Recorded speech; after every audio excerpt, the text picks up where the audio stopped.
بسم اللہ الرحمن الرحیم۔ السلام علیکم میرے دوستوں، میری بہنوں اور روہیل وائس کے ساتھیوں۔ میں ہوں روہیل خان اور آپ دیکھ رہے ہیں روہیل وائس چینل۔ محترم خواتین و حضرات، بغداد میں ایک نوجوان تھا۔ وہ بہت خوبصورت تھا اور اس کا کام نال سازی تھا۔ نال وہ چیز ہوتی ہے جو گھوڑوں کے ٹانگوں میں لگایا جاتا ہے۔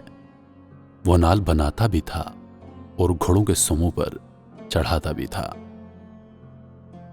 نال بناتے وقت تپتی بھٹی میں سرخ شعلوں کے اندر وہ نال کو رکھتا اور پھر آگ میں اسے کسی اوزار کے ساتھ نہیں پکڑتا، بلکہ آگ میں ہاتھ ڈال کے اس تپتے ہوئے شعلے جیسے نال کو نکال لیتا اور اپنی مرضی کے مطابق اس کی شکل تجویز کرتا۔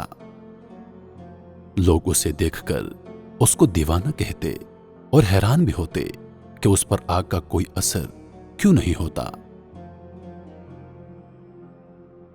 ایک مرتبہ اس کے پاس کسی دوسرے شہر کا آدمی آیا۔ جب اس نے ماجرا دیکھا تو اس نے تجسس سے اس نوجوان سے پوچھا کہ اسے گرم گرم لوہا پکڑنے سے کیوں کچھ نہیں ہوتا۔ اس نوجوان نے جواب دیا کہ وہ جلدی میں لوہے کو اٹھا لیتا ہے اور اب اس پر ایسی کیفیت طاری ہو گئی ہے کہ اس کا ہاتھ آگ کو برداشت کر لیتا ہے اور اسے کسی اوزار کی ضرورت نہیں پڑتی۔ اس آدمی نے کہا کہ میں اس بات کو نہیں مانتا، یہ تو کوئی اور ہی بات ہے۔ اس نے نوجوان سے کہا کہ مجھے اس کی حقیقت بتاؤ۔ نوجوان نے بتایا کہ بغداد میں ایک نہایت حسین و جمیل لڑکی تھی اور اس کے والدین عمرے کے لیے گئے اور کسی حادثے کا شکار ہو گئے اور وہ دونوں مر گئے، اور یہ لڑکی بے یار و مددگار اس شہر میں رہنے لگی۔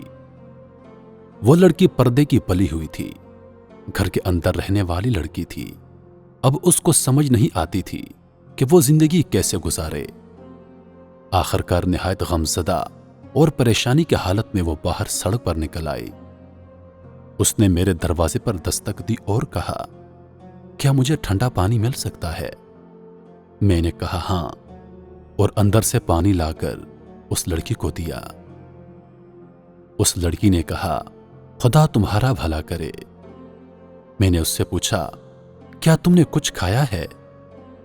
اس نے جواب دیا، نہیں، میں نے کئی دنوں سے کچھ نہیں کھایا۔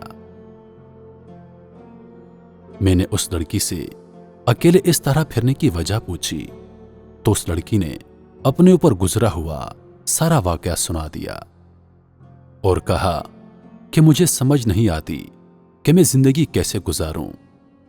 میں نے اس سے کہا، تم شام کو میرے گھر آ جانا اور میرے ساتھ کھانا کھانا، میں تمہیں تمہاری پسند کا کھانا کھلاؤں گا۔ اس نوجوان نے بتایا کہ میں نے اس کے لیے کباب اور بہت اچھی اچھی چیزیں تیار کی۔ وہ شام کے وقت میرے گھر آ گئی اور میں نے کھانا اس کے سامنے رکھ دیا۔ جب اس لڑکی نے کھانے کے لیے ہاتھ بڑھایا تو میں نے دروازے کو کنڈی لگا دی اور میری نیت بدل گئی، کیونکہ وہ انتہا درجے کا آسان موقع تھا جو میری دسترس میں تھا۔ جب میں نے دروازے کی کنڈی چڑھائی تو اس لڑکی نے پلٹ کر دیکھا۔ اس نے کہا کہ میں بہت مایوس، قریب المرگ اور اس دنیا سے گزر جانے والی ہوں۔ اس نے مزید کہا، اے میرے پیارے بھائی، تو مجھے خدا کے نام پر چھوڑ دے۔ وہ نوجوان کہنے لگا، میرے سر پر برائی کا بھوت سوار تھا۔ میں نے اس سے کہا، ایسا موقع مجھے دوبارہ کبھی نہیں مل سکتا، میں تمہیں نہیں چھوڑ سکتا۔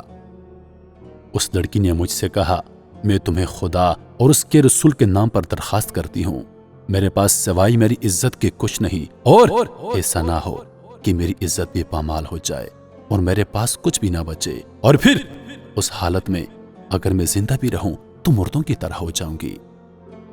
اس نوجوان نے بتایا کہ لڑکی کی یہ بات سن کر مجھ پر خدا کا خوف طاری ہو گیا۔ میں نے دروازے کی کنڈی کھولی اور دست بستہ اس کے سامنے کھڑا ہو گیا اور کہا، مجھے معاف کر دینا، میرے اوپر ایک عجیب کیفیت طاری ہو گئی تھی۔ لیکن اب وہ کیفیت دور ہو گئی ہے۔ تم شوق سے کھانا کھاؤ اور آج سے تم میری بہن ہو۔ یہ سن کر اس لڑکی نے کہا، اے اللہ میرے اس بھائی پر دوزخ کی آگ حرام کر دے۔ یہ کہہ کر وہ رونے لگی اور اونچی آواز میں روتے ہوئے کہنے لگی کہ اے اللہ نہ صرف دوزخ کی آگ حرام کر دے بلکہ اس پر ہر طرح کی آگ کو حرام کر دے۔ نوجوان نے بتایا کہ لڑکی یہ دعا دے کر چلی گئی۔ ایک دن میں اپنی دکان پر کام کر رہا تھا اور میں نال گرم کر رہا تھا۔ میں نے گرم لوہا پکڑنے کے لیے ہاتھ بڑھایا تو وہ دہکتے ہوئے کوئلوں میں چلا گیا، لیکن میرے ہاتھ پر آگ کا کوئی اثر نہ ہوا۔ میں حیران ہوا اور پھر مجھے اس لڑکی کی وہ دعا یاد آ گئی۔ تب سے لے کر اب تک اس دہکتی ہوئی آگ کو میں آگ نہیں سمجھتا بلکہ اس میں سے جو چاہوں بغیر کسی ڈر کے نکال لیتا ہوں۔ اللہ پاک ہم سب کو سمجھنے اور نیک اعمال کرنے کی توفیق عطا فرمائے۔ روحیل خان کو دیجیے اجازت، اس امید کے ساتھ کہ اگلی بار ایک اور ویڈیو لے کر آپ کی خدمت میں حاضر ہوں گا۔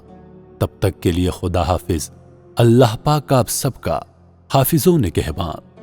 وعلیکم السلام۔